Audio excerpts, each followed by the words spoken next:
Good morning. I hope everybody is well this morning, whether you're joining live or you're watching later on catch up. Good morning, Lily.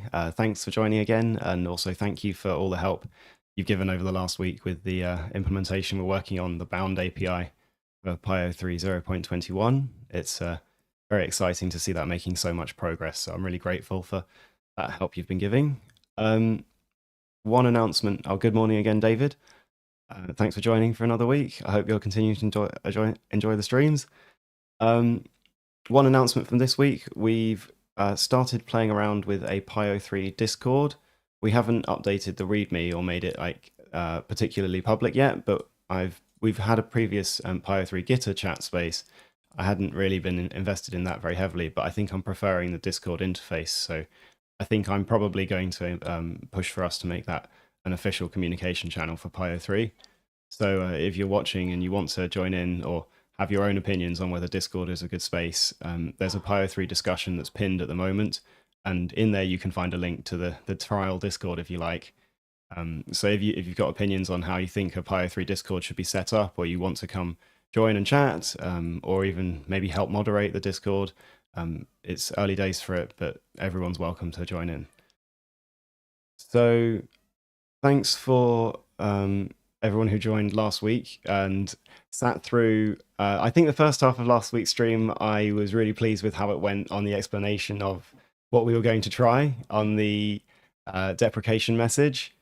And then, great, cool, David. It'd be good to see you become a contributor in future then. But yeah, I'll try my best to explain everything as we go over these streams. And if you're a user of PyO3 as well, I guess you'll get more familiar with it all through that. So yeah, what we did last week, I was really pleased with how we talked about how we were going to approach the problem of the deprecation message. And what we talked about, you might remember we talked about or deref specialization as a sort of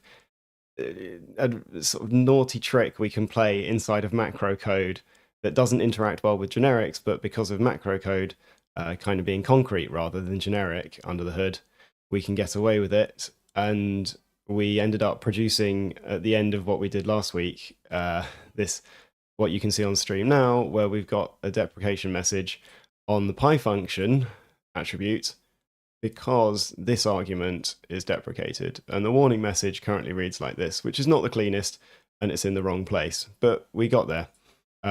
It was a bit of a rush, the second half of last stream. I was kind of charging around the macro code base, trying to get something to compile that then actually gave us the output we wanted. And I thought for a while we weren't going to achieve it, but we did get there, which was very pleasing.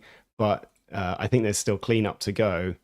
And it would be really nice if the strike through and the warning were not attached to the attribute up here, but were actually marked on the type down here, because that'll be, I think, much more reasonable for users to then figure out what's going on. So I think what we'll do is we'll kind of talk about how and why this is going on, and then maybe look into the macro code base and think about some refactoring we can do to bring about. Well, I think it would be not too hard to just make a one-line change to achieve this result, but there's probably some cleanup we can do around in the macro code base to get the result we want. And rather than just the kind of first pass implementation to get something to compile, which I did last week, maybe we can approach it a bit more structured and come up with a cleaner implementation overall, as well as a better end result. So I guess as we talk through, I don't have a concrete idea of how this implementation should look. So if anyone has opinions on like names of structures or where we should be trying to put abstractions or refactor stuff, like please just throw suggestions into chat and we can play around with that and see how that goes. I guess we can begin by looking at let's pull out cargo expand, which we've used a few times now in these streams, to look at what the output looks like that we got to in the end to kind of remind us. So if we go, oops, we're in the wrong folder again.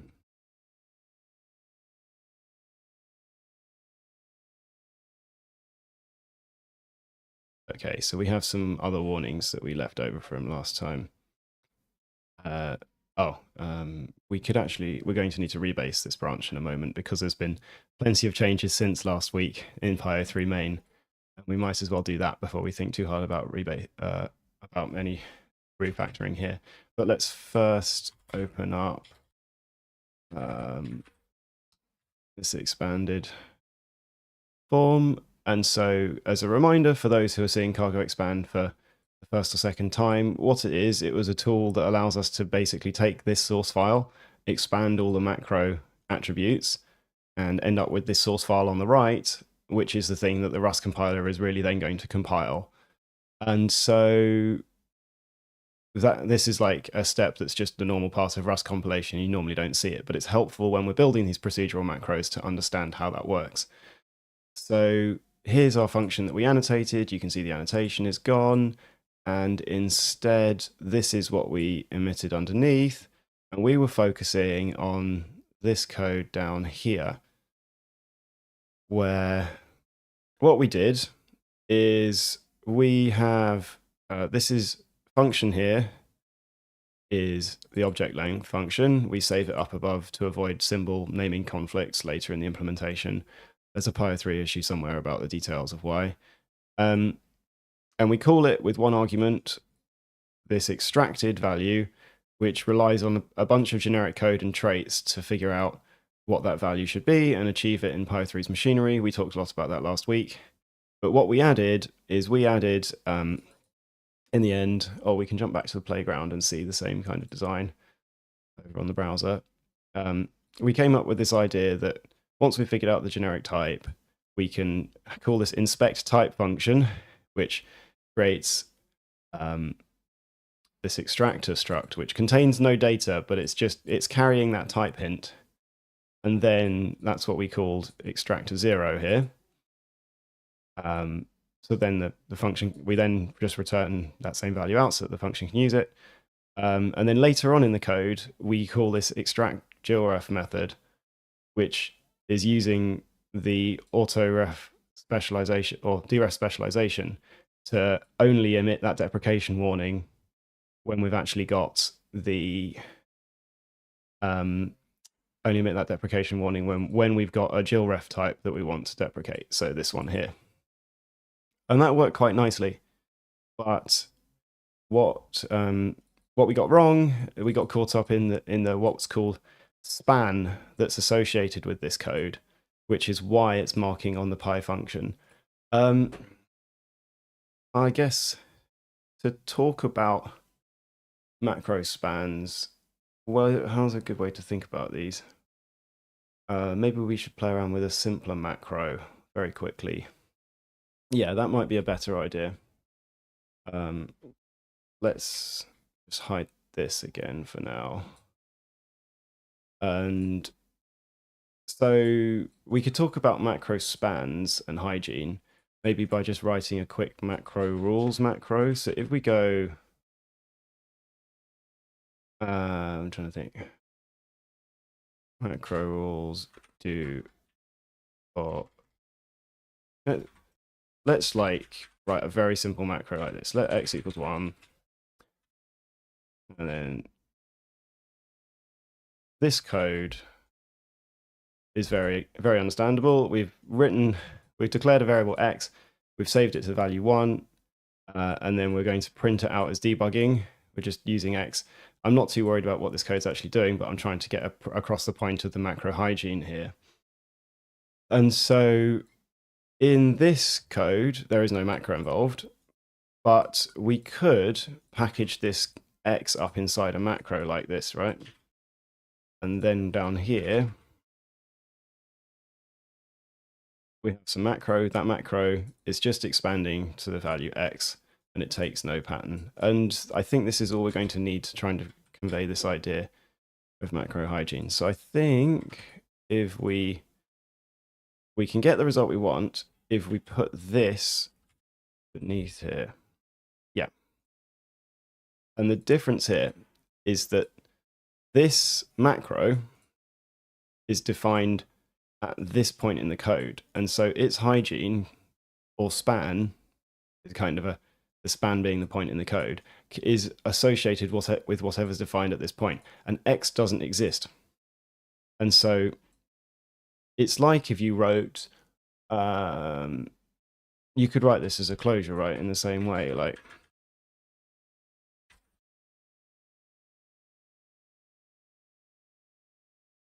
like X doesn't exist here, but it exists this way around. And so macros follow that same principle, where stuff that's defined after them isn't accessible. So we need to have the things we want to access defined before the span in which the macro is trying to access it. And it gets a bit more woolly in the procedural macro. Normally, when all of this code gets spat out by the procedural macro, we get the chance a little bit to influence the span that the code is attached to in the original source code, which again determines what values are accessible. And so there are really, the most usual span is what's called call site span, which is always attached to the function or the macro invocation itself. So that's why here we're seeing the deprecation marked on PyFunction, because the vast majority of this code that's been pumped out by the procedural macro is associated with call site span hygiene, which is up here. And really, Rust Analyzer doesn't want you, or well, the compiler and Rust Analyzer or other IDEs don't really have ways for you to deliberately interact with spans. You can do a little bit from procedural macros, and it normally leads to slightly unusual effects, but you can get, in cases where it makes sense, I think it's worth doing just to get improved heuristics out. So what PyO3 does sometimes is it attaches some code to have a span associated with this type here instead, which has not been done in the code that we just wrote, because we can see that's connected to this span, but sometimes we connect it to the type. And the reason for that is that then it produces error messages that are against the type, or marked in the original code against the type rather than against the macro. And that just leads to a slightly nicer user experience. But as we saw with the macro, just a tiny toy example down here, if these two spans aren't really connected, and so you have to be a bit careful not to end out when playing those sorts of tricks, where you get into a situation like this where X doesn't exist as far as the code is concerned. So if we start playing around with spans in the procedural macros and create two different spans, effectively, one here and one there, then we have to make sure that we are consistent with how we're doing that, because otherwise we end up with situations like what we spent fighting a lot in the second half of last week's stream, where we were having a compiler message saying that the code or the identifier didn't exist. I think the one that it was complaining about in particular was this extractor 0 inside the expanded code. And we can go back into the procedural macro implementation now and see a little bit what we did. I think we put it... So here is where we called extract GIL Ref, and that was using... I think at the beginning, when we were struggling to have it compile, I think we might have had some code that just hard coded it for test's sake, like this. Because I think we just wanted to prove that that deprecation message could even work. But the problem with that is that this is just using the quote macro, and it's not got... And to quote on its own doesn't influence. I think it just uses call site hygiene or spans. So that would mean that this code is looking for an extractor 0 with call site hygiene. And if we instead jump to where in the code we were trying to add the extractor 0, I think it was in here.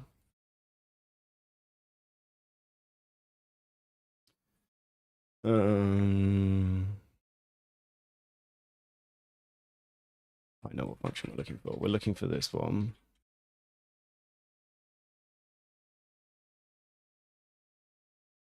It was in here. And we said that we were creating this with call site hygiene as well here when we were creating this extractor 0 identifier, which was getting saved here. But I think there was something more subtle going on with that was causing us to have a long series of compiler errors saying that the extractor 0 identifier didn't exist. And so the way that I solved that, rushing around on stream last week, was to save this extractor identifier inside of this. What we were already having these holders, which were located in just the same place in the code, and they get saved for. I don't really want to talk about their mechanism right now, but they're placed in the point where we wanted to add the extractors. So we kind of mixed all that code together, and we changed this holders vector to store the extractor identifier as a second piece in this holders vector, which is definitely conflating ideas in a way that we didn't need to. But for the sake of what I was trying to do was just make sure that this identifier that we created here was the same identifier that we were using exactly later on. So we were pulling out the exact same identifier. And that way there was definitely no question of spans and hygiene getting in the way. And it's a bit... I'm sure that there's someone who could give a slightly more technically correct description than me on exactly why the problem that we ran into last week manifested. But yeah, the practical approach that I had to try and solve it was to just make sure that that same identifier was used in exactly the same way. And maybe one last point to note is you can see that here we were using this quote argspan macro instead. And that's because we were trying to get the effect, or for other pieces in PyO3 code, where, as I said, we attach to the span of this argument here, so that we can get, if you for example pass a type here which doesn't implement the right conversion, so we could do that completely, like if we have struct bar, and we try and take this structure bar, we haven't defined any Python conversions here. So, so we should get, yeah, a nice red squiggly directly under the type. And that's because we've attached in the procedural macro code to the argument span, the code that's associated with converting Python inputs into Rust structures in the functions. So because we did that span elsewhere in PyO3, that's why we get a nicer error here, but it led to all the confusion that we had last week trying to get things to compile.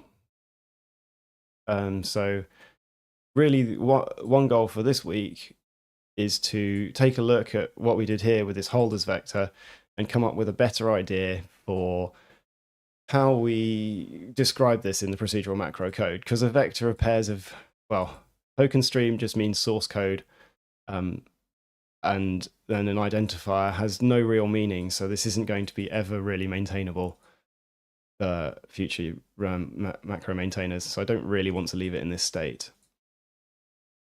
I'm trying to think what else we need to just quickly mention before we go further. Oh yes, so we needed to, we can clean this up again.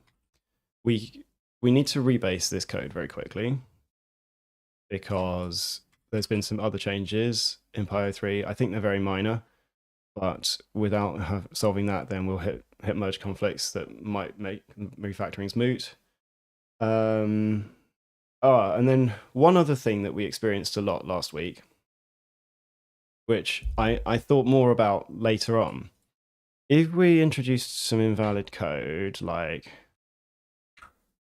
here, some invalid use of some symbol which doesn't exist, for example, like we should get a normal type error out. And so I'm quite used to running cargo expand and seeing the procedural macro output. We don't use that particular symbol. Hang on, we're going to have to Put it somewhere more destructive, maybe here. Yeah, but last week... Oh no, that's still okay. Let's put it here, where I'm pretty sure this will break. Yeah. And this time... Oh. I know why we're getting the result we wanted. So we kept finding that we were getting no output from cargo expand. And you can see here that this time we have got output, and cargo expand gave us an error message at the same time. So we got the result to then see what the expanded macro looked like, and we got an error associated to what we did wrong. But quite a lot last week when we ran cargo expand, we got nothing. And I realized just partway through the stream that what was going on was that we've recently in PyO3 0.21 added support for async. It's still very early days, so I haven't really talked about it that much. I think the async support in PyO3 0.21 is very much a proof of concept that we hopefully will round out in the future. But the async code inside PyO3 is built using PyO3's macros itself.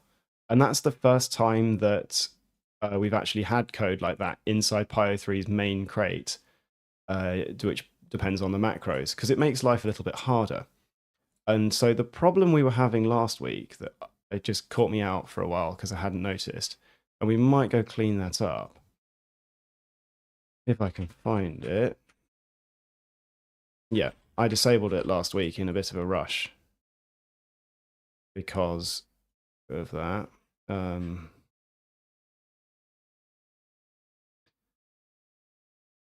Was that if we were making invalid macro code, with this coroutine feature enabled, then PyO3 itself fails to compile inside of the coroutine code. And that was leading to a very annoying situation where then when we looked at the expanded output, there was nothing because PyO3 failed to compile. We got to a point where that then meant that our little sample never compiled, couldn't compile because PyO3 didn't compile. And so that's why we were ending up with empty output from cargo expand quite a lot. And that was quite frustrating. I hadn't actually hit that point before because, as I say, the async code is a fairly recent addition to PyO3 0.21. So I think we might, just for the sake of ease, very quickly create a feature to disable that. And we can push that separate commit. So let's go, just doing a bit of tidy up first. We'll rebase, create that feature. We can push that as a separate commit, and then we can start working again on top. So, okay.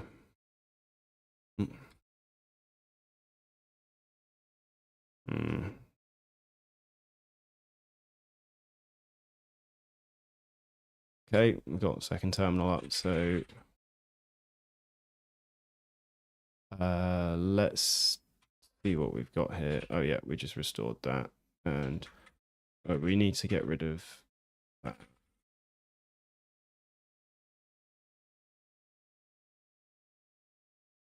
Okay, and we'll just amend this for the moment.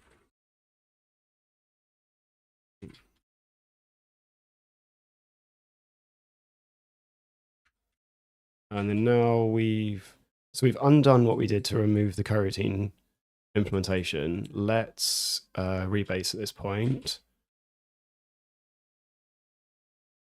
As I said, there was one conflict, so let's go look at that in here.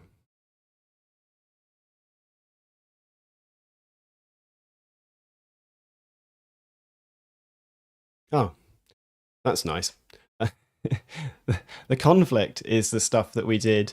I think this was in the very first stream when we were looking at creating support for functions and class methods to take these bound types rather than just the GIL refs. And so what we've conflicted with is the fact that we added that implementation. It got merged last week, and so we need both here. And then we need to find where that closing brace was. So yeah, okay, that was nice and straightforward.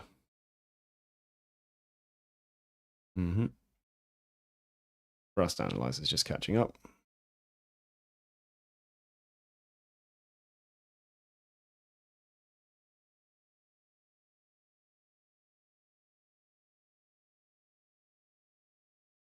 I'm not sure why that's taking so long. We'll just go with it.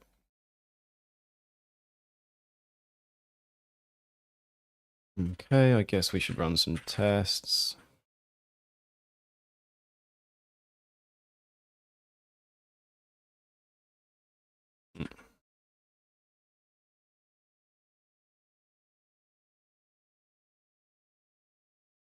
So we're still having issues compiling this code with the coroutine stuff.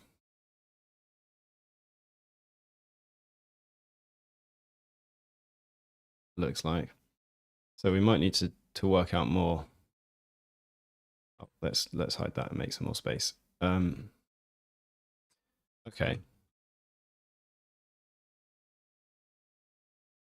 So there's more work to do here to figure out why those spans are not working properly.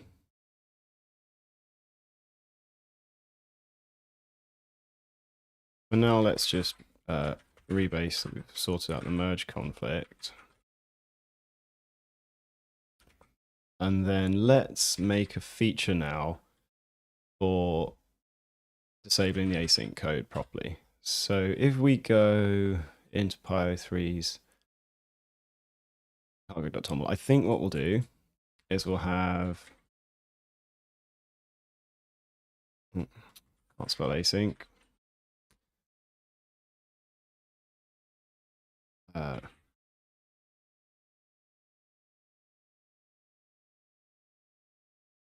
think what we'll do is we'll create this feature where it doesn't directly need anything,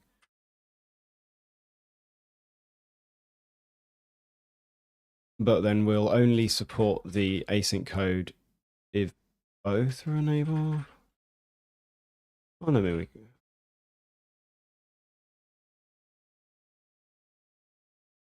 can do it like this.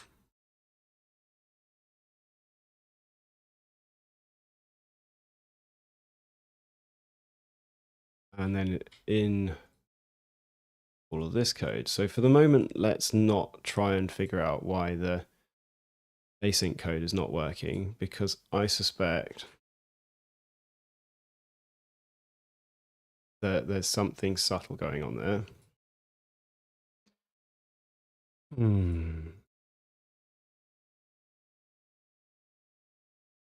Rust analyzer is quite unhappy for some reason. We might need to reset that in a second. Okay, cool. And then let's go into the implementation and mark this one in the same way. Okay.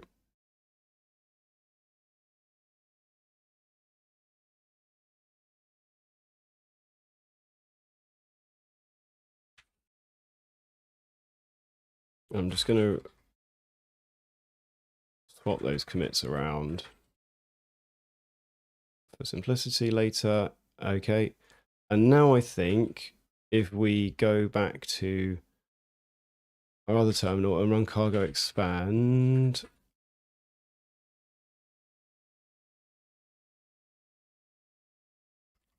we might want to go here. Oh, hang on. Let's just disable that feature for the moment.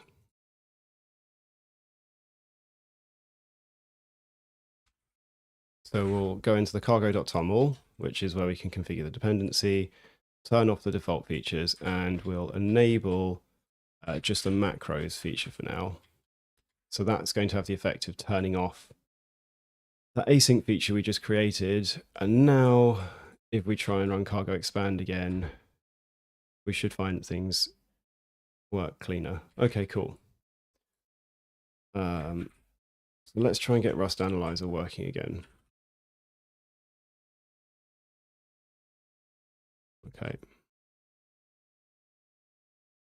Rust Analyzer is really down.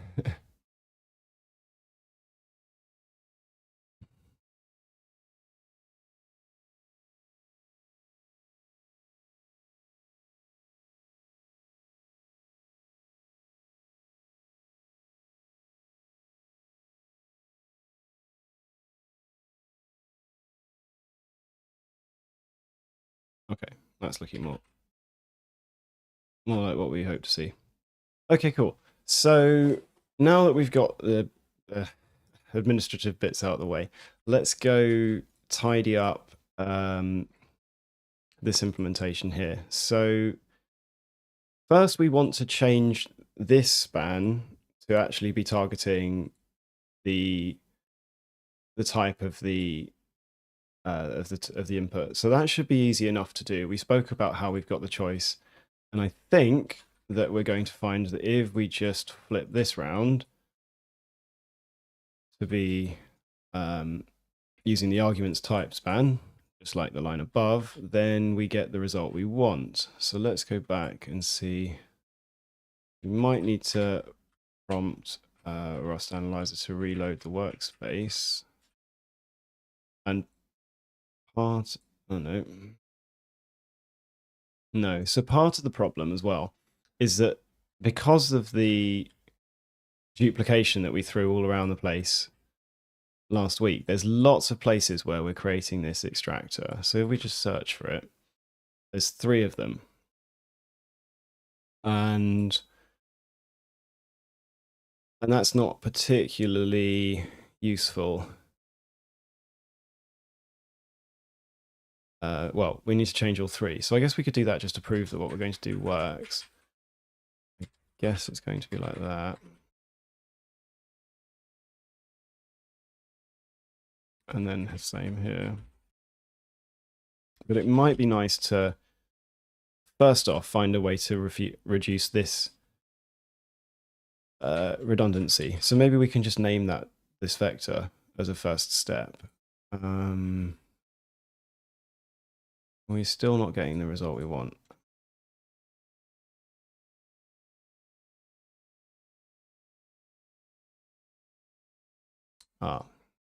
I think I know why. I suspect that it's because the actual code which is emitting the deprecation is this code here.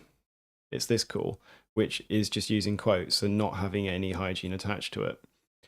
So I think let's come back to that, and let's first clean up this type to do something that's a bit more uniform.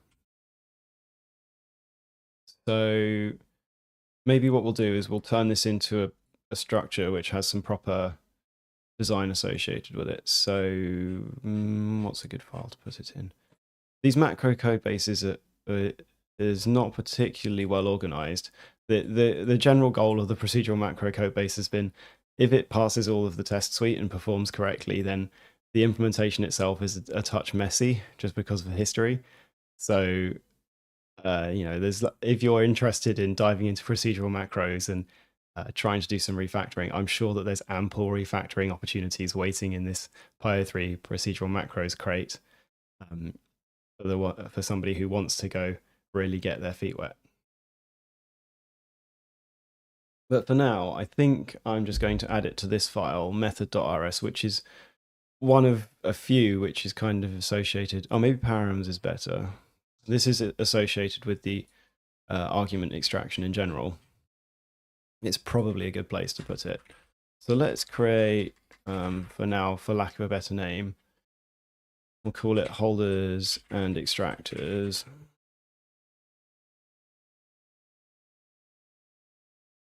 And Copilot sort of got there. I guess we want to have 2. I mean, we could have a single vector of pairs. I don't really see much need. They're probably going to always stay the same size, but I don't think there's much need to worry about that abstraction right now. So let's create methods for creating a holder and an extractor, and then for maybe calling this code.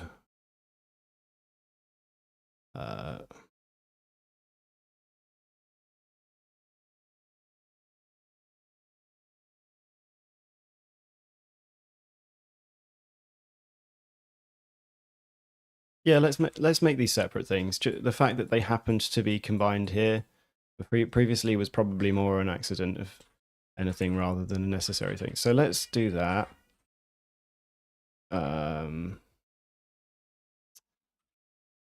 Like this, and oh, Copilot's gone a bit wild on suggesting too much. We just need to.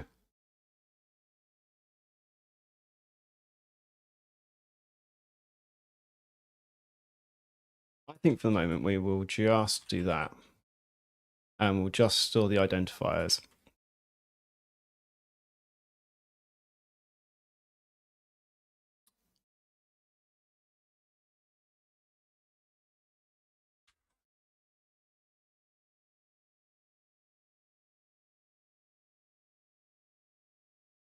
And then we can do a similar one,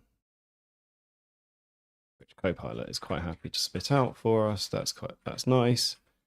Okay, so that's going to help make at least the naming convention repeatable.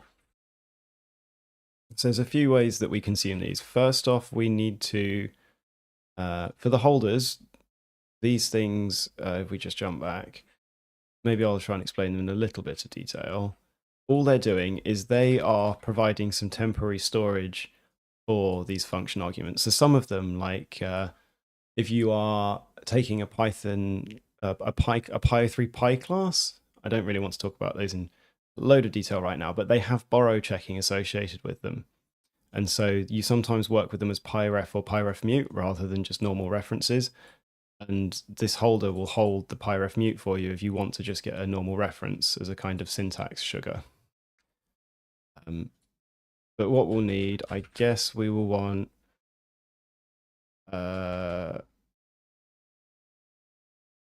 what we need is we need to produce the token streams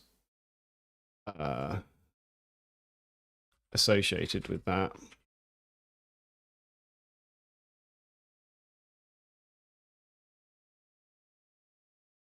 I think we can write it like this, which what's going on here? We don't actually want that expression. So in below, what we produced was, this was the code, which was being stored for a holder. So we were creating the holder and setting it to some default value. And so I think in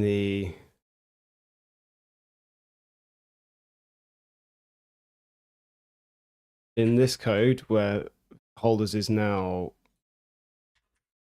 a vector, we can store it like this, and we need that same initialization, but this time it's going to be repeated.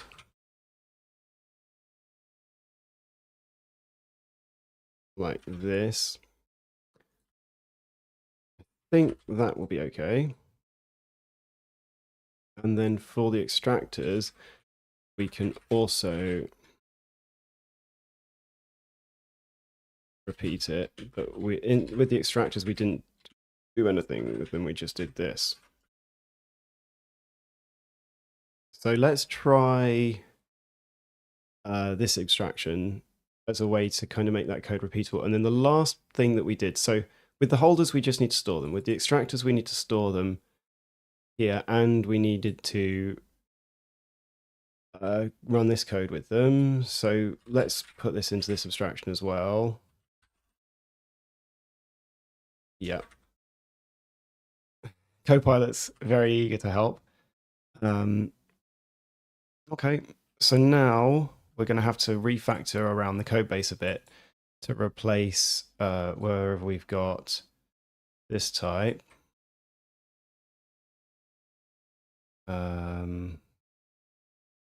We've only hit that once. Probably in other places we could call it that.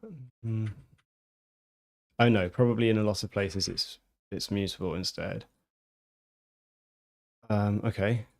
But anyway, so in all those places, let's just replace the type.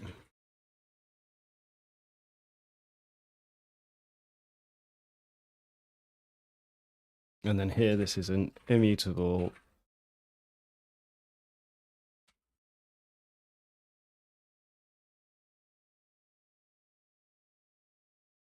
Okay.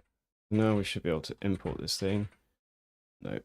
I need to make it public for the crate. And now we can import. Yep. So I guess here we can do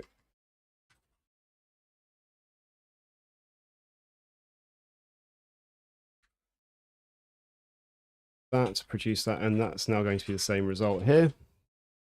And we're just going to have to change all of the other locations in the code where before, where we were constructing all of those holders directly, we can instead use this new abstraction to achieve the same thing, but a bit more dry. So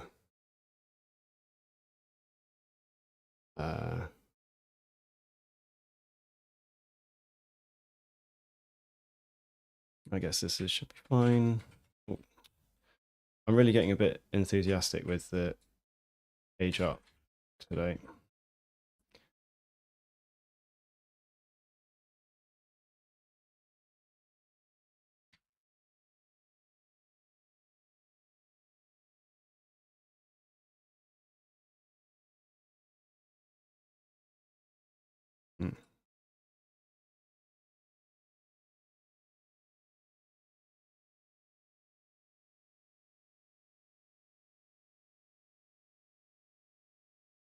Okay, we're going to have to work through this a little bit further.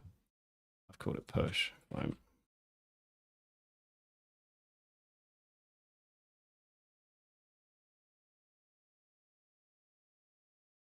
And if we can get this right, what did we have before? We just had call site hygiene here. Probably not completely correct, but that'll do if that was what was here before for now. And then we don't need to have that anymore. Okay, so that's a bit cleaner, and we should be able to repeat that kind of refactoring in a few other places.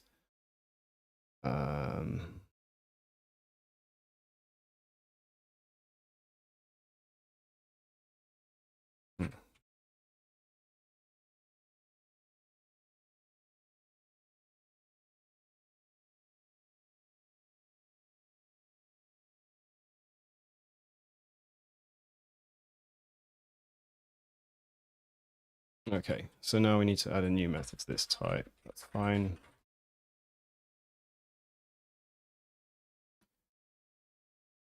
Great. Just a little bit more to work through in terms of errors in this code.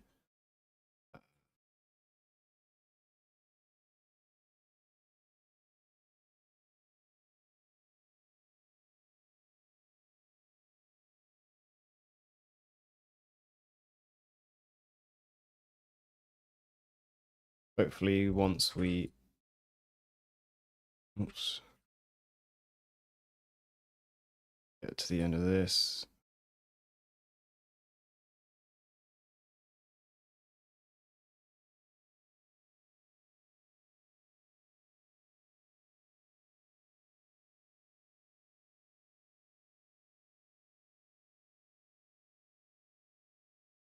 Oh, yeah, and because we've now made it a single value rather than an iterable, I guess we could have made it an iterable, but it's fine.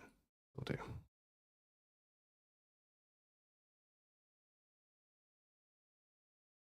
We'll just have to change all of these at the same time. So there's going to be a few instances of this. What's going on here is that when last time we were changing it all into a vector, we had to preserve the original semantics of the code, which probably also explains why stuff was broken.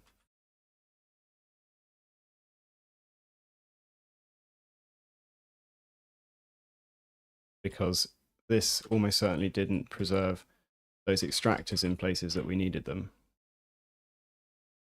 And so maybe by refactoring, we've dug out that problem.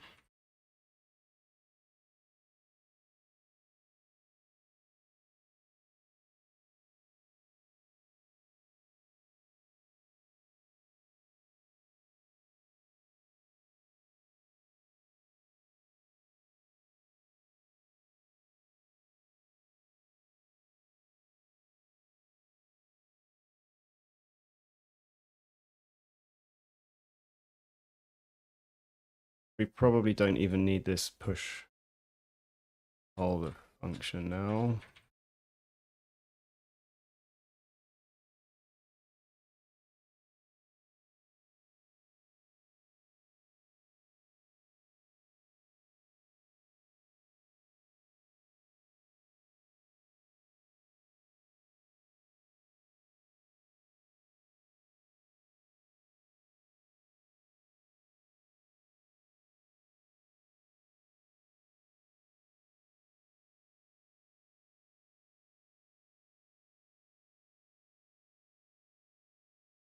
Okay, that's probably the pattern that we're going to have to go for. We probably can even do it like this, and then that ensures that extractor is only used when it's referenced. We'll see if that works. Okay, there's going to be a bit of copy and paste repeat here. See what happens when we get to the end of this.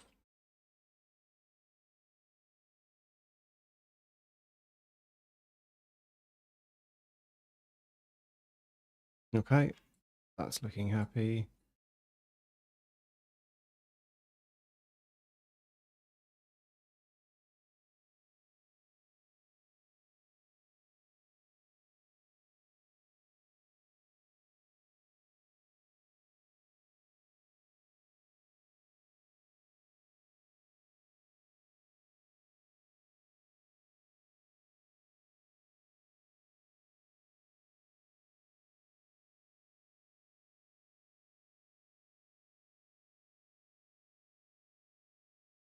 I don't think we need to. This is in the handling of self, so it's not possible to get a GIL ref there. Oh, let's leave it for now. We might get some unused warnings. We can worry about that in a bit. Okay.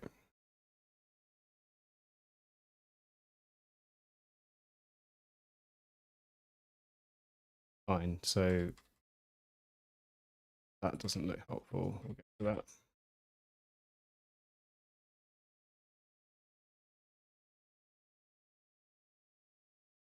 This pattern a few times. Well, we need to change it to use our function that we created.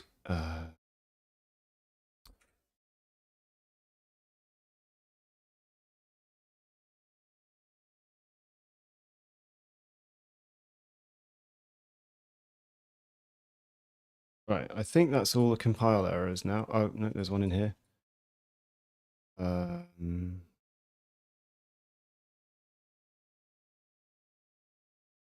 Extractor is possibly uninitialized. So what leg here?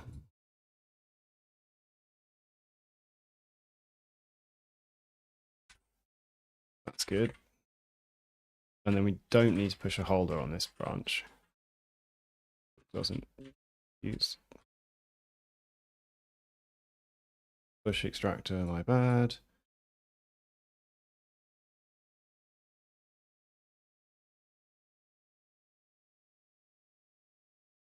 The name looks like slightly the wrong place to put it.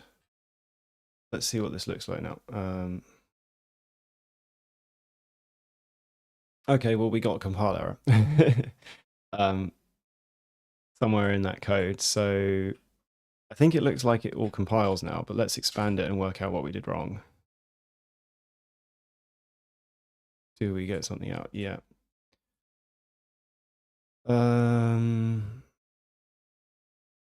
No, it's just given us blank code. All right, we're going to have to look a bit carefully at what we produced.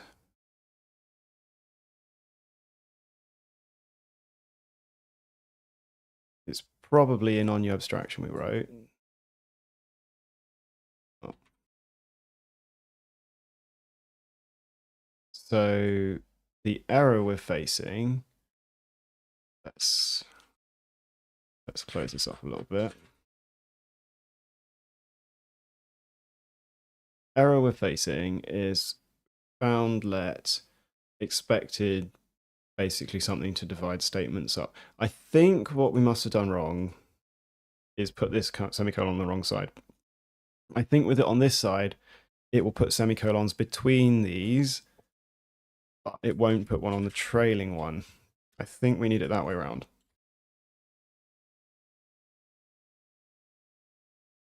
And now if we expand, we'll take a look at the code that we produced. So what I meant by that is I think what we just did wrong is that by not having the semicolons here inside the parentheses, but instead outside the parentheses, then when the procedural macro was expanding, it had produced something like this, which wasn't valid Rust. And so that's why we hit into the trouble. And it was, I think we just had this replaced by the expansion, maybe because the compiler just wasn't happy with it as a set of tokens. So, okay, but that's working. And we've still got the deprecation message going in the wrong place. But overall, I think I'm much happier with how this abstraction works now, where we can be a bit more fine-tuned about when we need each of these holders and extractors. So I think that the trick to get the remainder to work is that we could we can probably here exploit the fact that if we put the right span on the extractor at this point, then we could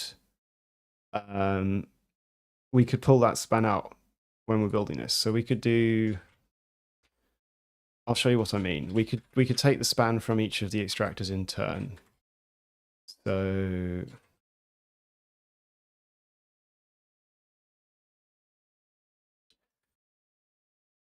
if we did this, then it should work in the same. Oh, no, it's not just iter, is it? It's going to be iter.map.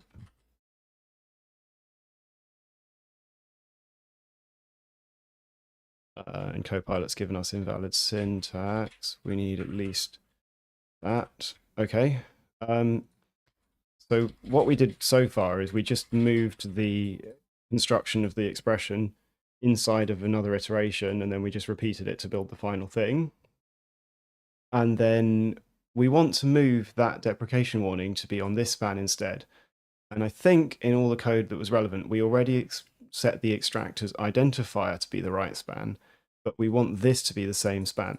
So I think we can do that by just switching this to be using quote spanned, and then we will make all the code. Oh, hang on. I don't think we need to drop this let bit. Okay, yeah, we don't need to dereference it. So we're just going to make sure that the whole fragment is using the same span as the original E. And now, oh, we're close. It looks like we put the wrong span on. We've put it on the name instead of the type. But otherwise, that's looking like a much better result. Cool, that's looking promising. So that should be fairly easy to figure out where we went wrong. If we search for uses of push extractor, so that one I've just left as call site, and then the rest of these, yeah, we wrote our name span. We probably want all of these to just be arg.type instead.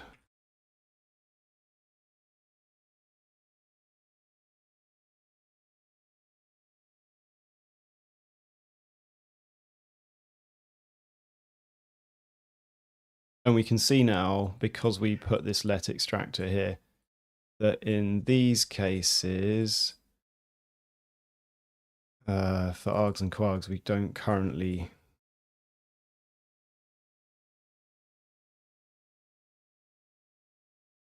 handle that. but we probably do because we would like the deprecation to also show for this, right? If we take a function and we allow you to pass a tuple of arguments, then the equivalent in the new API would be this.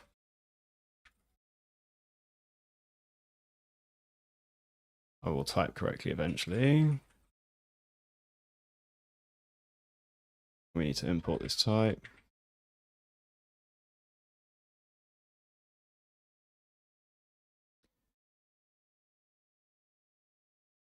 Yeah, we've broken both at the moment. That's fine. We can work that out. It's probably because we push it, but we never use it. And so, I mean, the quick fix, if we comment these out, probably we get a compile that works, but we don't deprecate either of these. Missing pi inbound. Oh yeah, for the lifetime. So we can actually be a bit cheeky and omit this lifetime.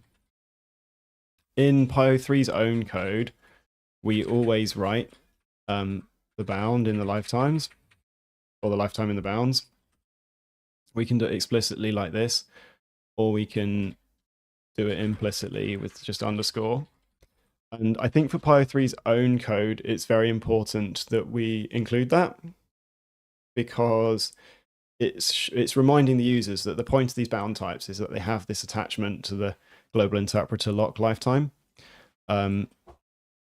You don't strictly need to write it. I think older editions of Rust, there wasn't really intended for people to write the lifetime attached to structures. I think that it is generally preferred for lifetimes to be written just for explicitness, because that's how Rust now prefers to work.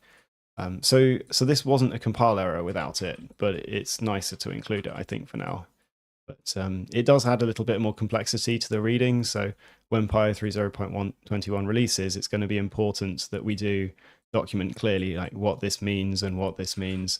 One of the things I'm hoping to get around to actually this weekend is writing like a new front page for PyO3's documentation, which really says, hey, the main way you'll be working with these APIs is through bound. Let's look at all the pieces of bound and what they mean. So we can try and be, at least for a lot of Python users who come to Rust for the first time, they're going to see lifetimes the first time right here with us. And so we need to try and gently introduce them to what a lifetime is without letting them panic too much. And actually, it might be quite nice that the fact that the Pi lifetime is one that's very consistent and lasts a long way through your program, so you're unlikely to run into compile errors related to it. So it might be a nice way for Python users to kind of get the idea of what a lifetime is. But yeah, we'll just leave it as the unnamed one for now. So the diversion there was that we noticed that the code that for variadic arguments and the same for keyword arguments, because that's just below, isn't actually using the deprecation trick that we wrote last week. But I think we can turn the code around to do that.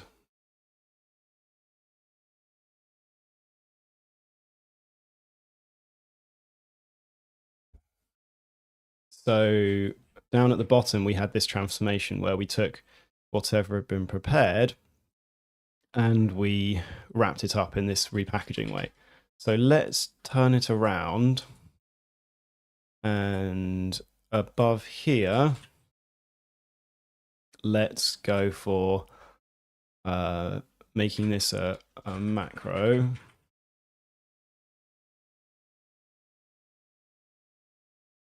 Well, not a macro, sorry, a closure function. So we'll take some tokens in and we'll wrap them again. And we might as well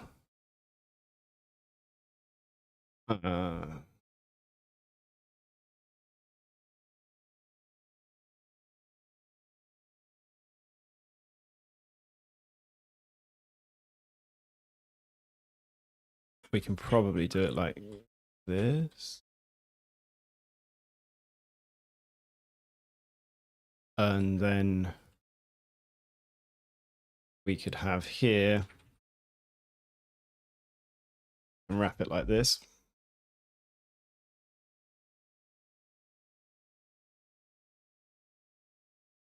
Takes 2 arguments. So that function we've just written is taking the stuff that we want to, the expression for the argument we're going to be checking, and then the span that we want to associate with any deprecation. And what I thought we could do is we could, what is it? Use binding extractor is possibly uninitialized. Yes. I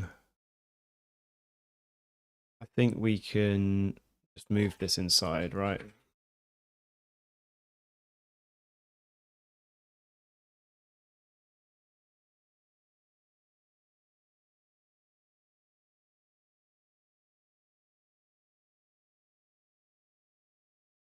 And then,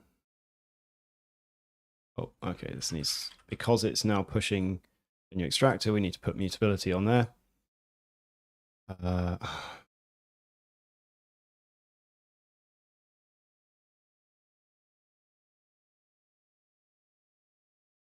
Okay, we get a little bit caught up here because now holders is being mutated here and it's being mutated up here.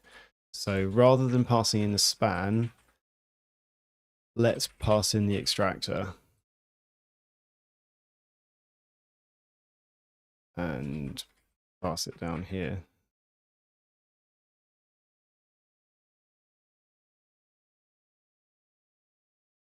There's probably still a bit of repetition that we can clean up, but this is at least looking like the right kind of thing.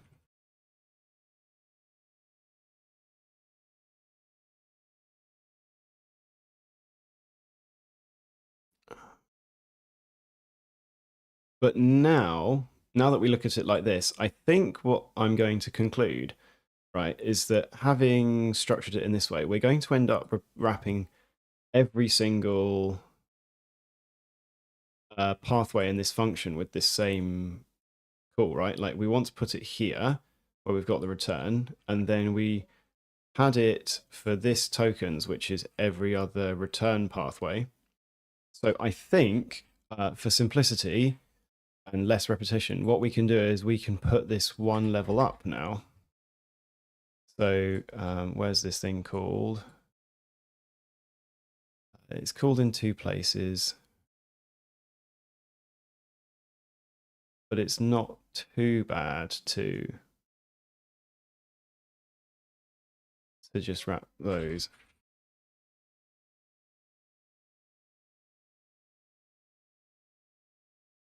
Okay, so we can have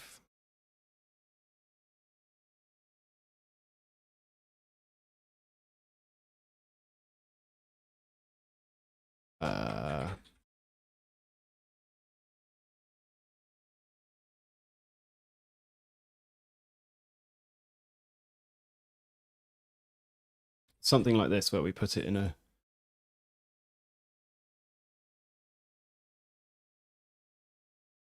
wrapper, and then actually, yeah, having done that, we can then put this in the 2 places we use it. Seems good enough for now.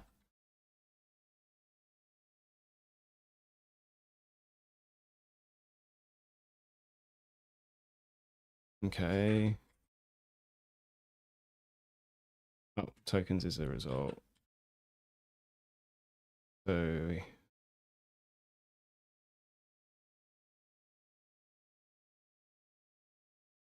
let's just put it here.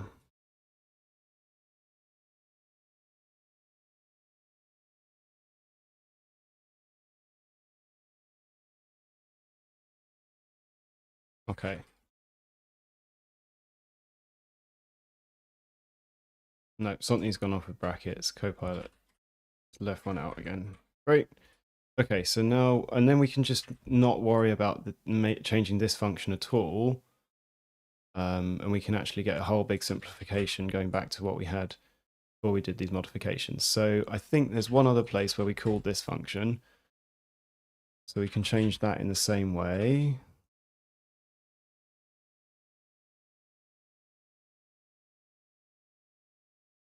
And that's hopefully going to lead to a much nicer situation now once we sort out the compile errors. We don't need that.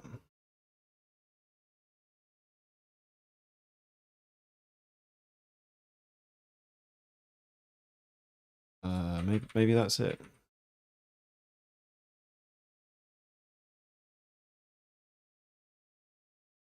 I've clearly... Okay. That should be like this. Okay.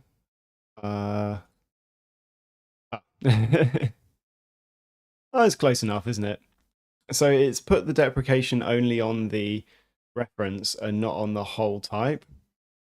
And that is that's purely a result of the fact that these span APIs are a kind of not quite first class thing to use yet. So the span's technically composed of two pieces, right? There's a span for the reference token, and there's a span for the any identifier. And what happens on stable Rust is that because these are two spans, the macro can only really work with one of them, and it picks the first. I think on nightly there's the ability to join them. So if we probably get a nicer error on nightly Rust from the same thing. We might actually be able to just do that quickly. So we do if we use matcher to do a compilation here, we should see our deprecation warning here. This is the one we expect. And I think if we instead did, and we can see that it's just pointing at the reference, if we did this with nightly Rust instead, then I'm pretty sure that we should find that the deprecation warning covers the whole type. Yeah, okay. So that's a promise that what we've implemented is correct, but as limitations of stable Rust go, we can't actually express that full span quite on stable Rust. But nightly Rust, should this ever stabilize, we're using the syn library for this, I think. It should just be able to adapt so that it works. So as far as our implementation goes, we've got that at least on the right place now, right? We're saying that this type is a GIL reference. But the warning message is still not the nicest, is it? I'm trying to think how we can improve that.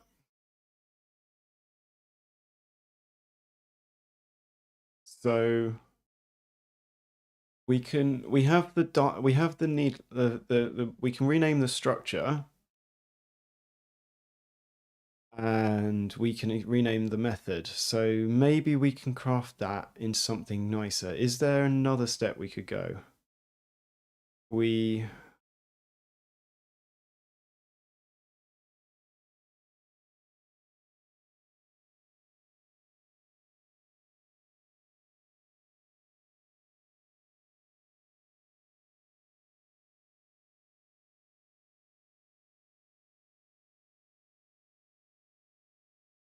I don't see how else we could change this, at least for now. So it's probably good enough. Oh, we're not getting the deprecation for PyTuple yet, so it would be nice to have that. So we still need to do that, and then maybe we can think about the names. So let's jump into here where this is.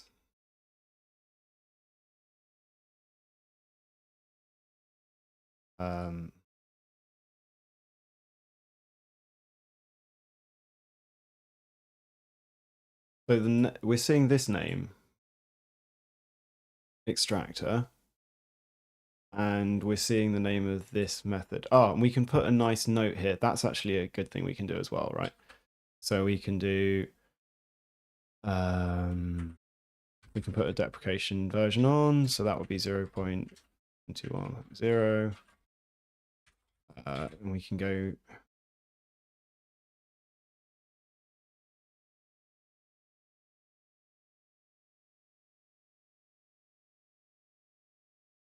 we can add a migration note here, which is a nice thing about Rust.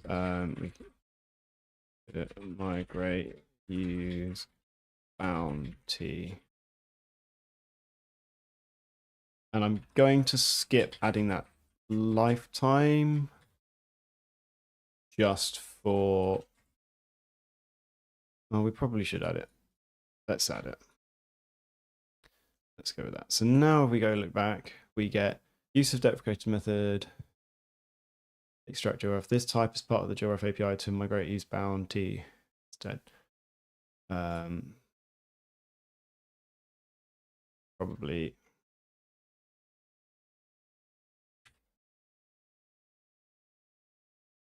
maybe instead for this function argument. Okay, cool. So now users will see this. This type is part of the GIL Ref API to migrate use reference to bounty instead for this function argument. And that should encourage them to end up with this. So we're not getting the deprecation warning firing for PyTuple, which is fine because we only have it for PyAny. So we can think about doing this for all types in a second. But just to prove it works, we should be able to put this here to implement this as GIL Ref type and trigger our DRF specialization we had last time. Yeah, so now that's working as well. And what else do we need? I think that's probably quite good. Oh yeah, we've been quite gentle on PyO3 0.21. While we're deprecating this old API, we're trying to avoid users getting as it seems clear. I think yeah, good question, David. We've been putting this in other deprecation messages around the crate. Normally when I write deprecation messages, I tend to say just something like this, or even this. I guess we could go for that. It's a little bit less lengthy.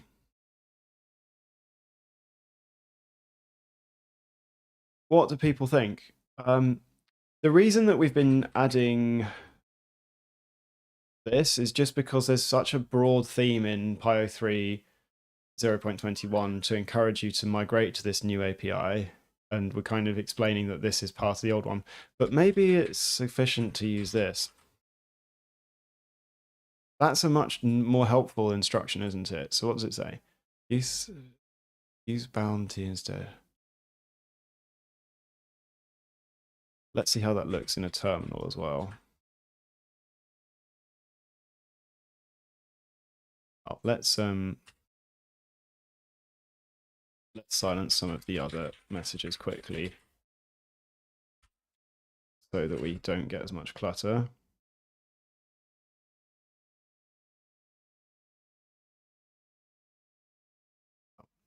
Okay. Let's not worry about the PySol warnings. I think this is probably only used in the async code, which we disabled, which is why we're getting those. So that now reads use of deprecated method. It's interesting that it's at this path. That's it's surprising to me. We'll look at that in a second.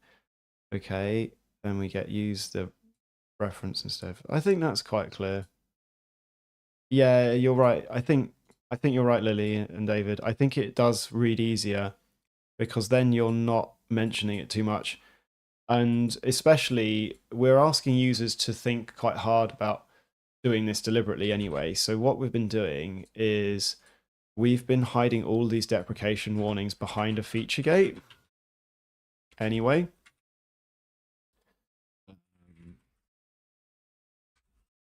Well, sorry, not hiding behind a feature gate. We've been giving you a feature gate to turn it off because there's so much of it.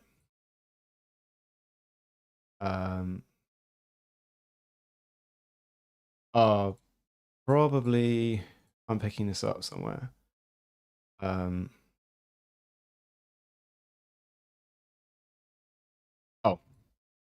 I know what's going on. In my own IDE, I enable every feature just so I can get to them conveniently, but I think that that's caused that to hide it. So yeah, that's exactly the point. We're hiding all of these deprecation warnings behind a feature gate that you can turn on a feature to turn off all these deprecation warnings. And the point is that there's going to be so many of them that almost certainly the first thing you want to do when you update to PyO3 0.21 is turn off all of those so that you can think about the few other changes that we've made, and then maybe in one or multiple PRs, slowly work your way off that feature so that you can get the performance boosts unlocked for your code. And so I think there's enough hints here that it's connected to the GIL Refs API that we can probably just leave it working like that. Right, but so I'm going to have to, I'll leave that there for the moment, but I'm going to have to remember not to do that myself. Okay.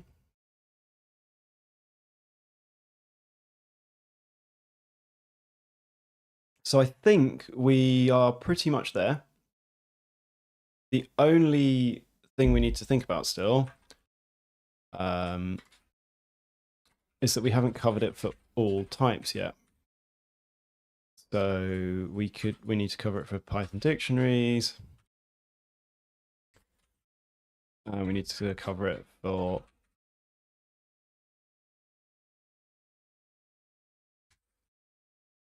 types like this. We need to. So Python class, this is a Python class defined from Rust, and it currently in PyO3 0.20, you can have this structure called a PyCell, which wraps it. We're replacing that with a bound form as well. This function now looks like this, doesn't it? Which is why we're having compile errors. And so we would like warnings to fire on these as well. I think it's actually not too bad. I think that all of these types fall under, we've had a trait which I think covers it. It would be interesting to see whether this works. All of these GIL refs have had this PyNative type trait attached to them. This is just some machinery, really, which was used to denote these GIL refs. It has different helper things related to converting in and out from them. I don't really want to cover that too much. That seems to have worked. Oh yeah, we need to import the type. And okay, it's telling us the types. So that has fired here, here, here, but not here.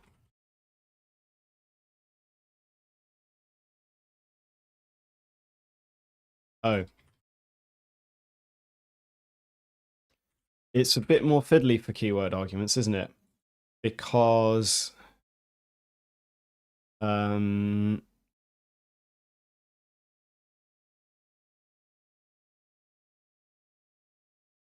going to have, yeah, because these we're going to have loads of types that we can't apply this to, aren't we? Because we could have, for example, this type, right? And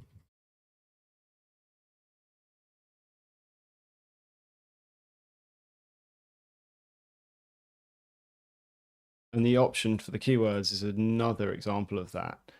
Like in those types,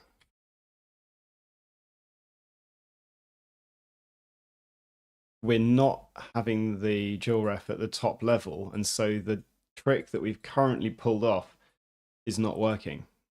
I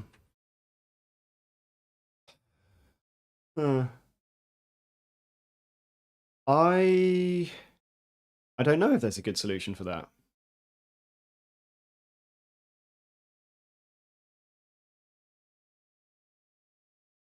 Yes, it would be a helpful, it'd definitely be a good starter contribution to go tidy up all the deprecation messages we've already written to help make them more consistent and not have that prefix we talked about earlier. I don't know whether we're going to be able to express through the type system every possible combination of these types, right? Like that seems a bit too far. So unless there is an obvious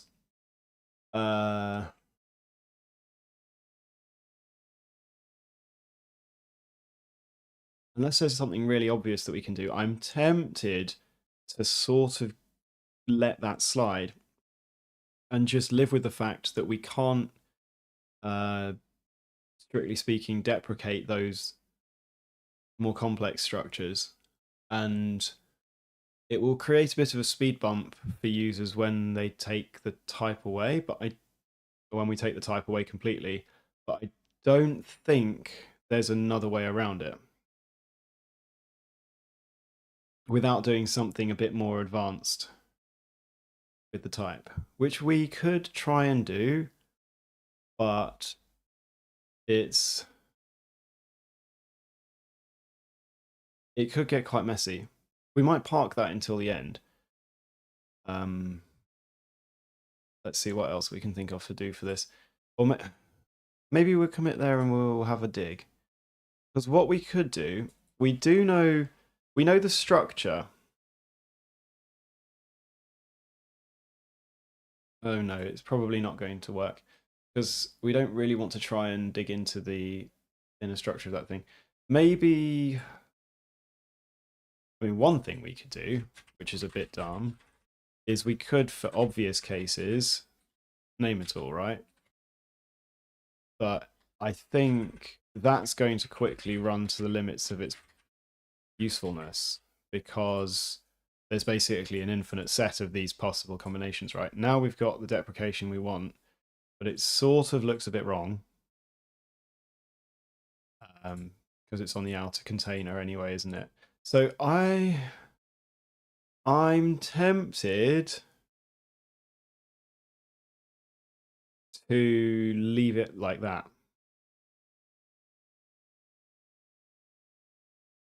Without these, and then live with the fact that if we've got some more complicated types, then we can't give you a deprecation hint. It's probably good enough because I think users will almost certainly be like, oh, I need to replace all of these, and then they'll just end up changing the ones inside of the vectors and the options as well. And this is only it's a deprecation warning. It's meant to be a hint to help users upgrade. If it's not perfect, it's not like it prevents us from moving forward because eventually we've told users that the whole API is going, and it'll become more and more deliberate for them to be continuing to use these types. So I think we will live with that. So I think that might be in quite a nice place.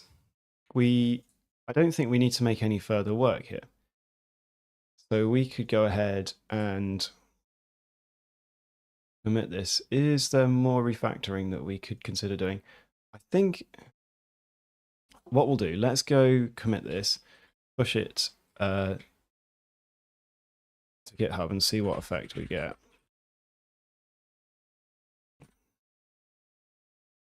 Other terminal. Yeah.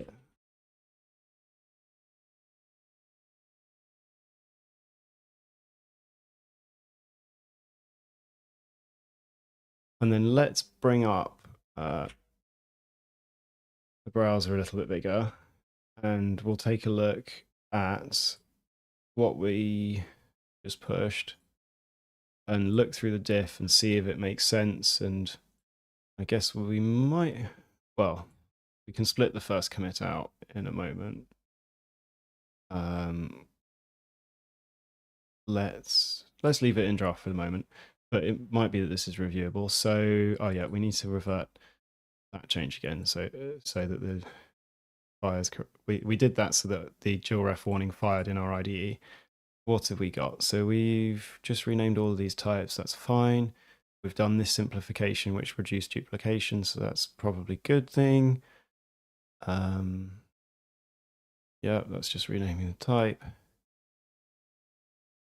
all the way through.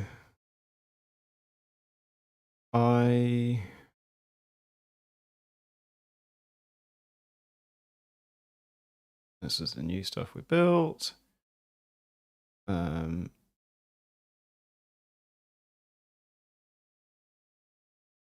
Just having a quick read, really. I think that diff is, well, there's a bit of subtlety attached to some of what's going on there. It's not. I'm overall quite happy with what we did. Maybe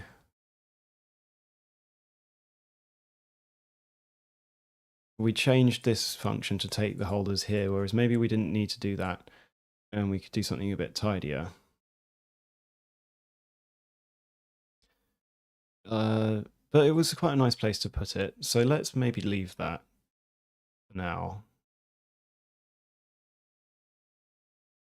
Cool. I think in that case, this part, at least, we can probably park for now, and we can get that reviewed and merged in the next week. So maybe let's take a look. Yeah, I think you're right, Lily.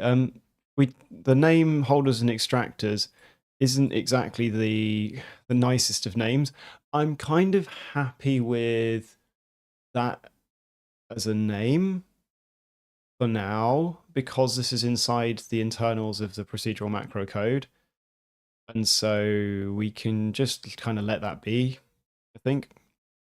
And if we change how the procedural macro code works in a bit, if someone comes along and helps us refactor that, then we can come up with better names if we move other stuff into that structure later. So I'm okay with that for the moment. Maybe let's jump over to the pull requests and issues and see if there's anything which makes sense to talk about just quickly for the end of the stream. Oh, what we could do, if people are up for it. So I've been preparing a patch release, PyO3 0.20.3.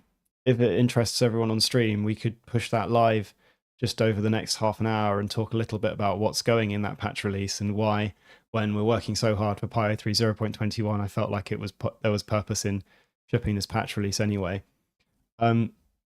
If that interests you, then maybe drop a yes in the stream. Otherwise, I'm actually just going to be right back for a couple minutes and take a quick breather. I'll just mute the microphone and be back in maybe 2 minutes. And then if I don't have a different idea, I think it might, and if people generally say yes, then let's go through that patch release and push it. Cool. Back in a moment.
Thanks for your patience, everybody. It sounds like the general theme is that yes, we should talk about the release. So let's go ahead and do that. If I guess, well, I'll do about half hour left on this stream. We'll get the release done and talk about that. But if anyone's got any other sort of like just general questions they want to ask or whatever, this can be a kind of bit free-form Q&A if anyone has something they want to have answered.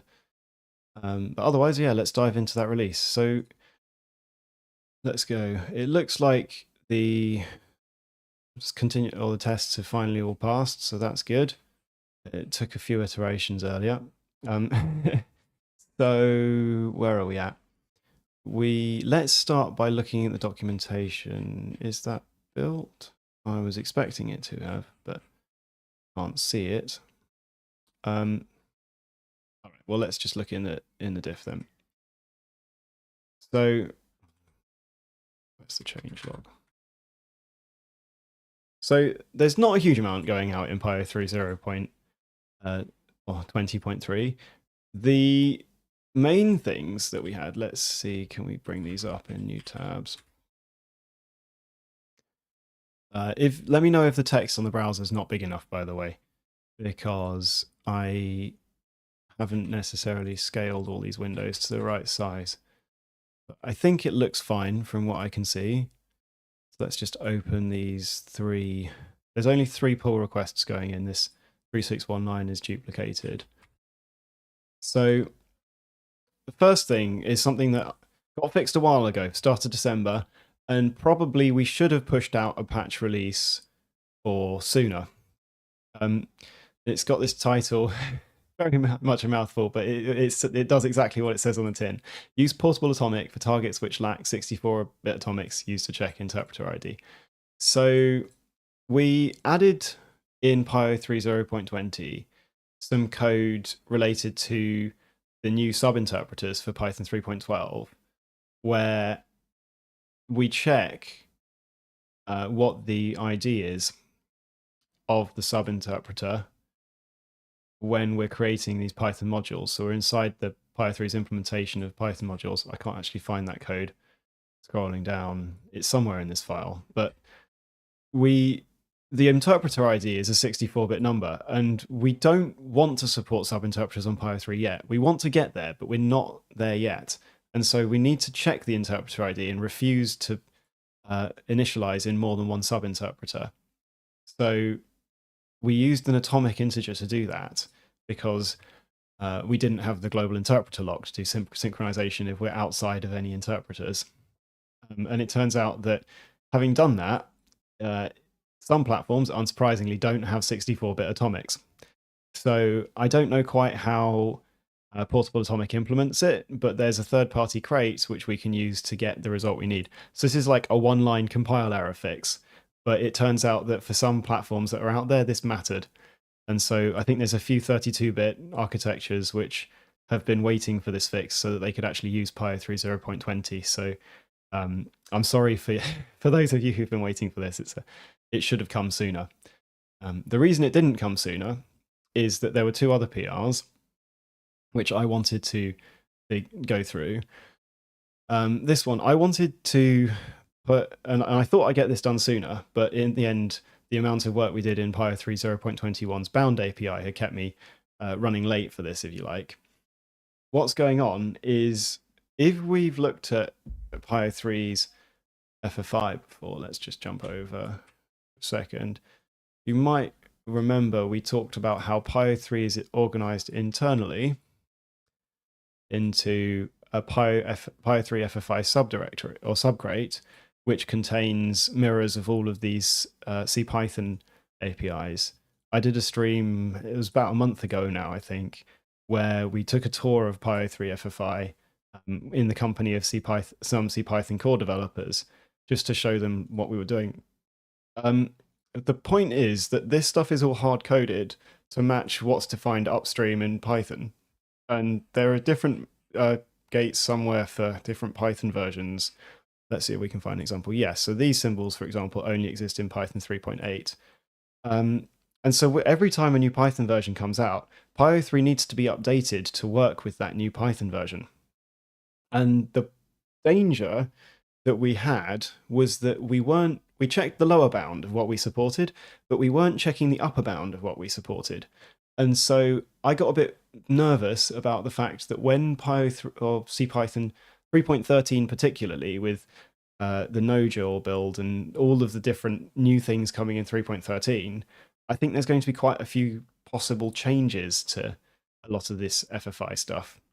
And I thought I'd act ahead and put a ceiling on it so that people can't accidentally use old PyO3 code against particularly Python 3.13. But I mean, going forward in the future, this same principle applies.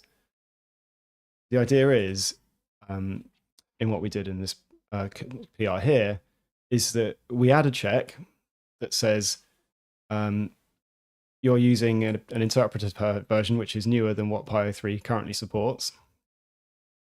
It's important that they know which version of PyO3 they're currently using, so we print out the current PyO3 version so that people could go check. And we actually give a little opt-out. So there is this thing called the ABI3, stable ABI for CPython, if you like. And that ensures binary compatibility for versions going forwards. So the idea being that if you are building for this ABI3, you can build one PyO3 module which works on Python 3.7, 3.8, 3.9, 3.10, all the way up. And so this is a deliberate thing that the CPython devs did. But it only supports some subset of the full PyO3 FFI stuff, which we've got going on over here. And so PyO3 allows you to opt into this normally. And so this is kind of like another mechanism where you can be like, oh, I only need that particular subset of stuff. So even though this PyO3 is too old, I'm going to try and use just that particular subset. So a user can set this environment variable and try and get something which works. There's not really a guarantee that it would work because maybe a far future Python, they drop support for ABI3 and they have a new ABI instead. But at least it's much, much better in my eyes that we basically say, oh, you can't use Python 3.13 here unless you opt in for it. And then obviously by the time Python 3.13 releases, we should have done PyO3, I don't know, 0.23, 0.24 or whatever it is, which will actually include Python 3.13 support. So this shouldn't really impact people other than protecting people who are running old code from making mistakes with new Python interpreters. So it's like a good safety check. And I felt it was worth getting this into a patch release rather than just shipping it in PyO3 0.21, because putting a patch on the older PyO3, again, helps protect people versus just shipping it on the next PyO3. And then the final one, if you're familiar with Rust features, you'll have seen that you can have conditional compilation, which depends on features. Let's just scroll down to it. Oh, this is all the code I checked. So it's not super clear from here, but this PyO3 has an experimental feature called experimental inspect, and that can be used for some like rudimentary type analysis for your Python functions at runtime. But it's very early days for it, really. There's some discussion on PyO3 GitHub about this feature, but it turned out in our support for the either crate, we'd accidentally unconditionally depended on this feature being available here. So there was a compile error.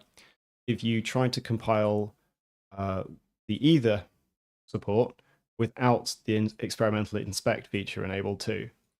And so really this could have been like just this diff, but we also added some more detailed checking into our continuous integration.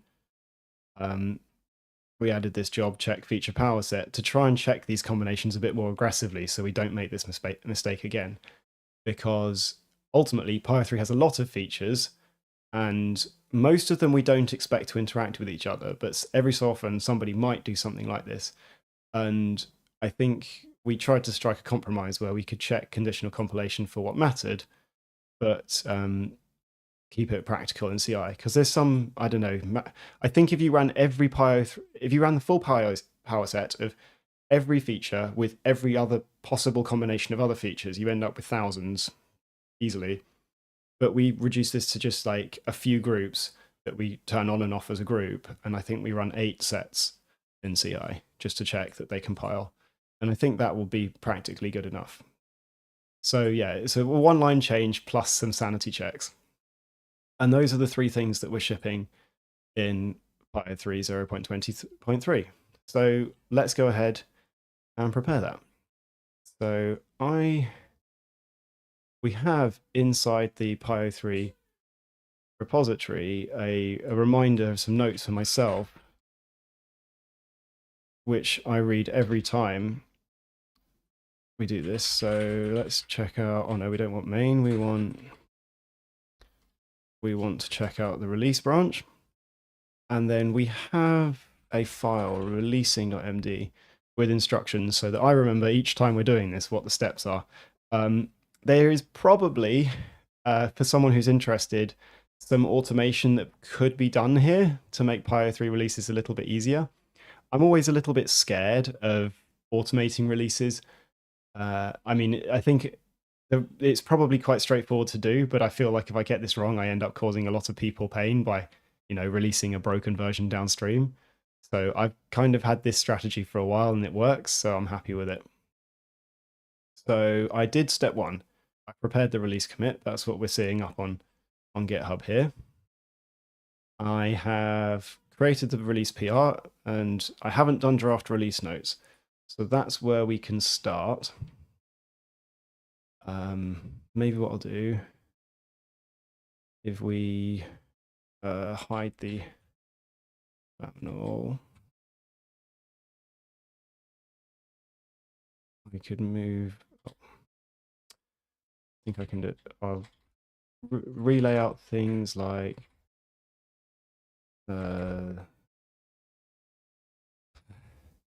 let me fumble with the S code shortcuts for a little bit longer. What am I doing wrong here?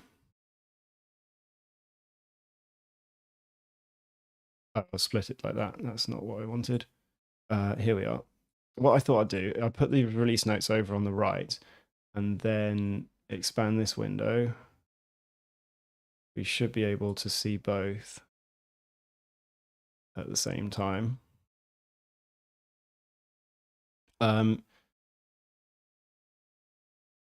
So we've got the release PR ready, draft release notes. So we can go back to GitHub and start preparing this new release here. So got this, we can, in this new release, we want to have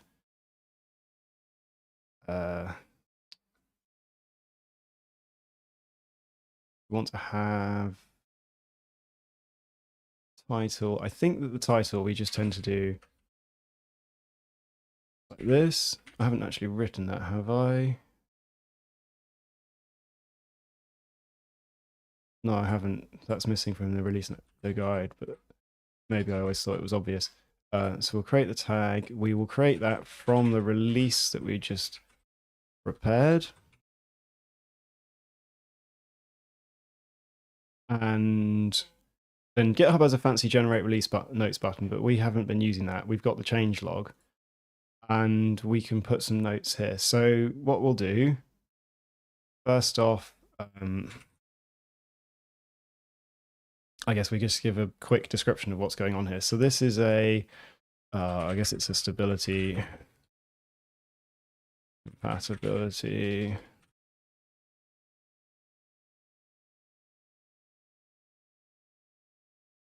Suggestions for wording here is very welcome. This is a stability and compatibility release to fix a couple of compilation edge cases. I don't think there's actually much that needs to be spoken about here. We could talk about the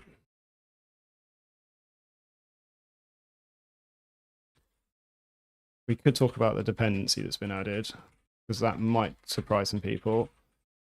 I think adding a dependency is strictly, or it's in a gray area for semantic versioning, I think, because we haven't changed PyO3's API at all.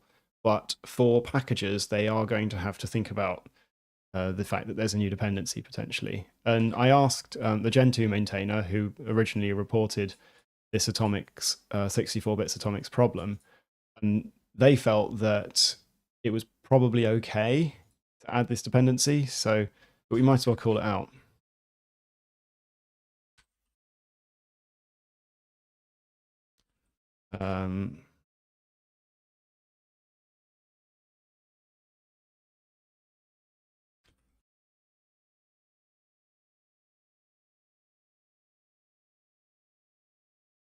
So let's just call that out, and then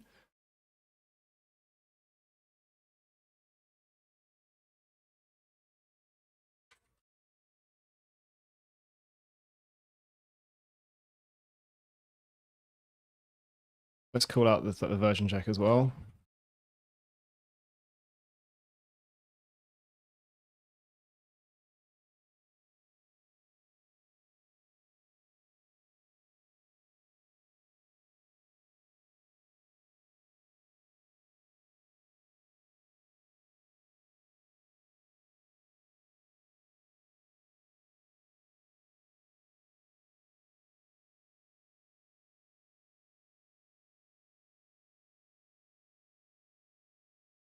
Is the tense right in that sentence? A maximum Python version check, currently for Python 3.12, has been added to maybe prevent using old PyO3 code against, tense feels a bit wrong to me, against future Python versions it doesn't yet support.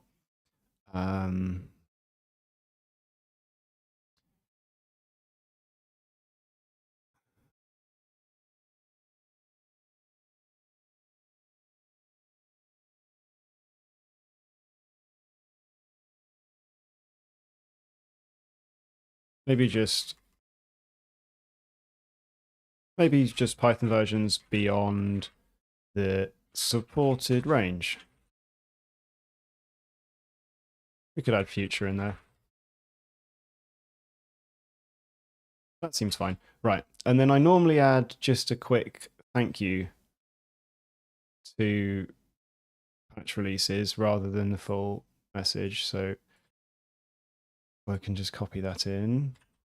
And I think we do actually have, we go back to our release notes, we have this script that we can run to check the contributors. Oops. Sorry, I realized that that's gone out where you can see it. Hopefully that's okay. We have this script.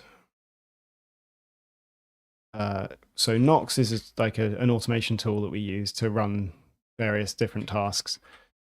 So we can just run this. I'm pretty sure that it's just myself and Adam Reichold who've prepared these commits because there's not many of them, but we can run it anyway. So we can check our contributors. So the previous version was 0.20.2, and then we're currently looking at this release. We need no requests available. So because we need to make an API call to GitHub to figure that out. So let's just, reinstall those. Let's see if we can make this a bit wider to make it easier to read. So now if we run that, yeah, so indeed, it's just myself and Adam Reichold. Adam's another one of the long-standing PyO3 contributors and maintainers. So it was just the two of us that designed these features. So that's fine. We can go back to the browser. And let's see. So we've got that complete. And then over in our release notes, we'll just put those back for us. We have David's suggestion on the wording, code against Python supported. I think you're missing a word in that suggestion, David. Code against supported Python versions by PyO3. I think beyond the supported range.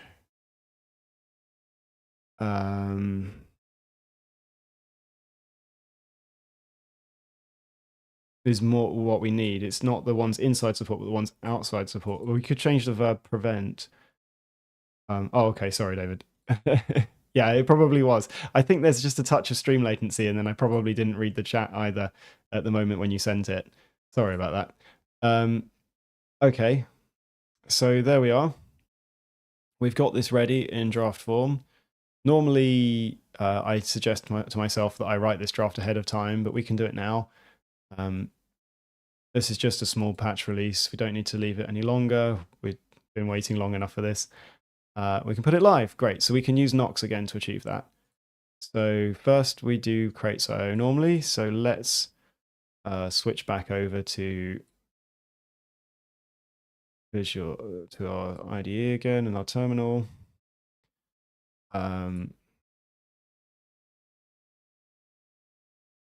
So just like we've got the Nox script for contributing, I think Nox S publish or running the publish session, it's just a thin wrapper. We could actually go take a look at the Nox file. It's nothing more than running cargo publish for each of the crates in turn.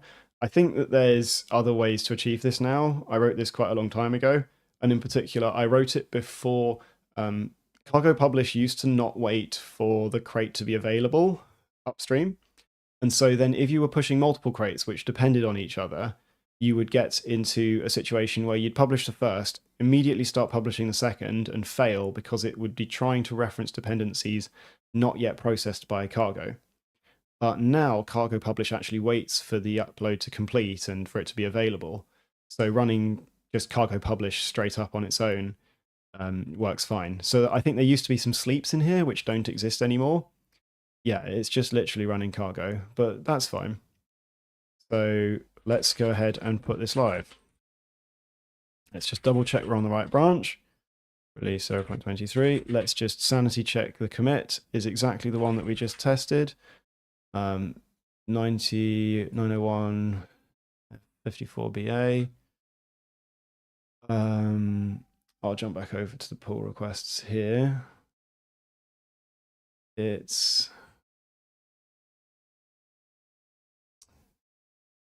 901 for F54B. Okay, yep, so that's definitely the same commit. Where's our draft? Here we are. Okay, I'm happy that this makes sense to go then. Let's send it. Cool, so we can just sit and wait for a moment.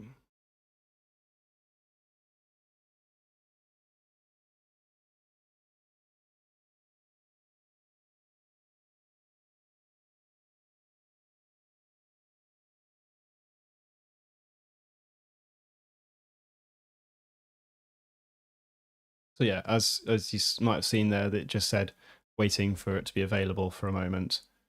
It doesn't take too long normally.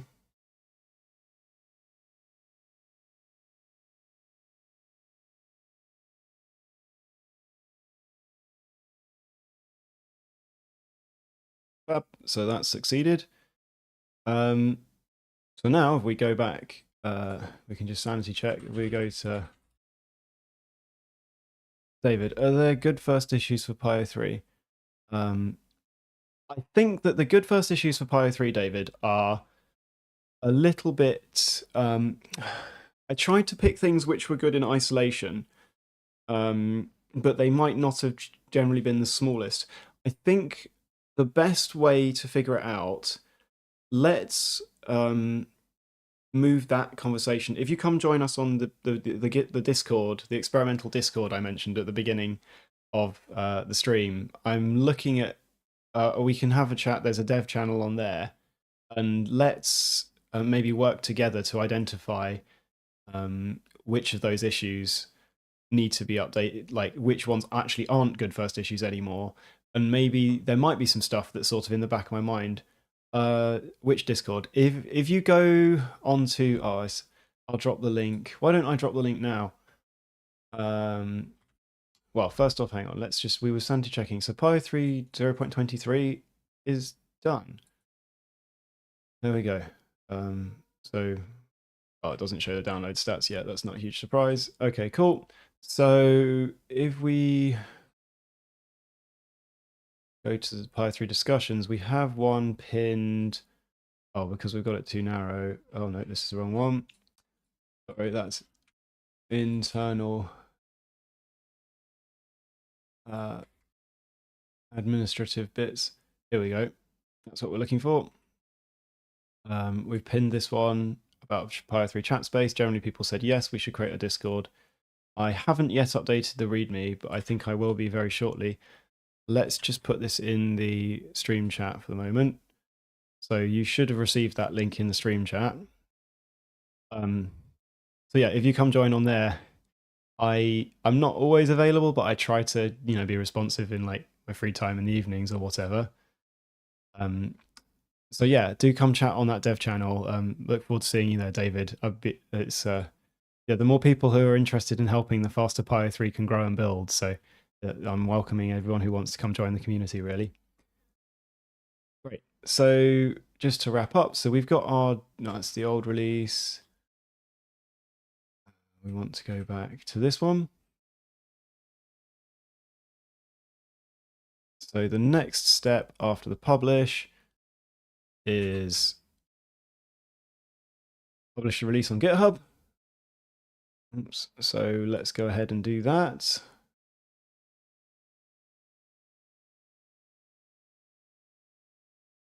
we've got PyO3. Yep, that looks good to me. We've got the same commit.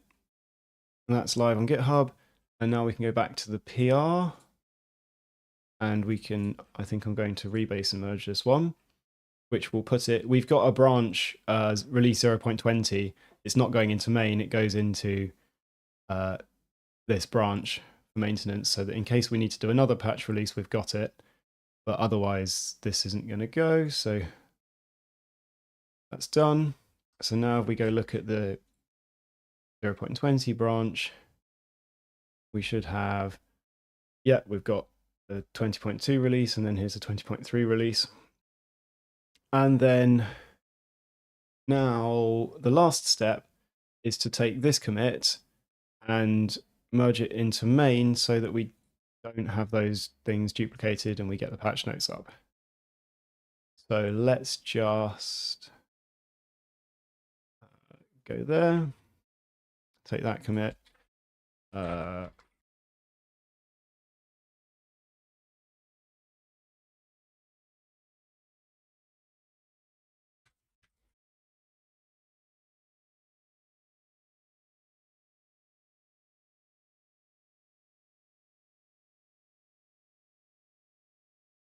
So we're expecting to have some merge conflicts because what we've got here is we changed all the PyO3 versions and we don't want to change them on main, even though they were part of the commit. So let's just check what we're doing is we should just keep, I guess we just keep main for all of these particular changes because we're already on PyO3 0.21.0 dev on main. So we're going to have to just click through a few of these very quickly. Looks fine.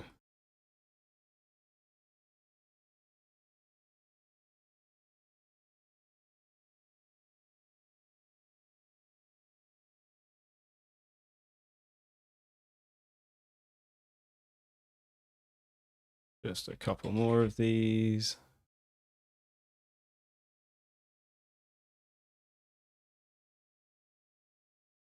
And one last file.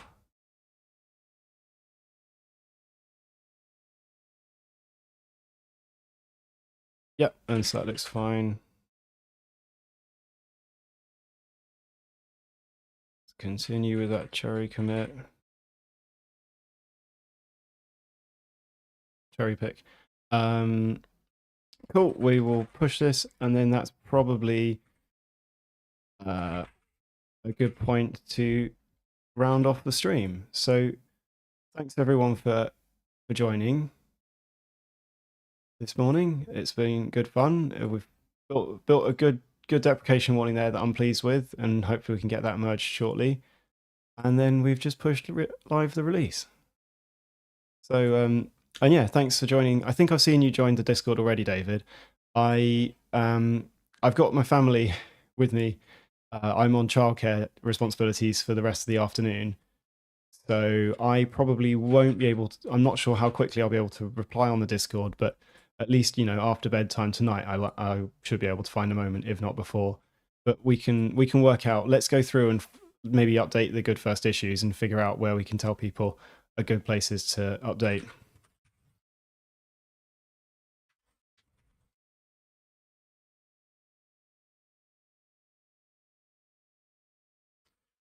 Great, so we've got this release ready. This is just taking the change log differences and updating the versions and examples. Oops, we've got one there that we need to change. Examples cargo.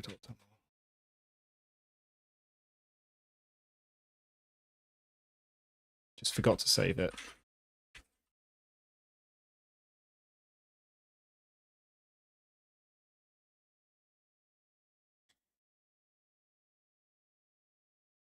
So yeah, it's just updating the versions and examples, and then updating the changelog accordingly, according to what just happened. So we can just push that onto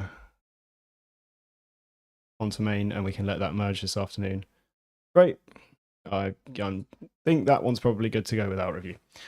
Normally, I'll wait for people to review anything that we push towards PyO3, but this is just mechanical release notes. Cool. Thanks very much, everyone, for joining this morning.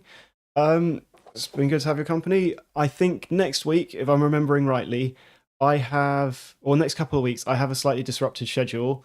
I might be streaming next Friday afternoon instead. And then I think the week after, I might not manage to get a stream in at all. So we'll have to see. Maybe I'll do an ad hoc one at a different time. But I think given it's a couple of busy, slightly unscheduled weeks for me, I probably will only manage the one stream next Friday afternoon. But hopefully, by the time, maybe by next Friday afternoon, but either way, by the end of these 2 weeks of busy period, I would quite like to also get PyO3 0.21 shipped over the next 2 weeks. So if it's 3 weeks before we have the regular Friday morning slot again, maybe by the time we get there, we have seen PyO3 0.21 ship.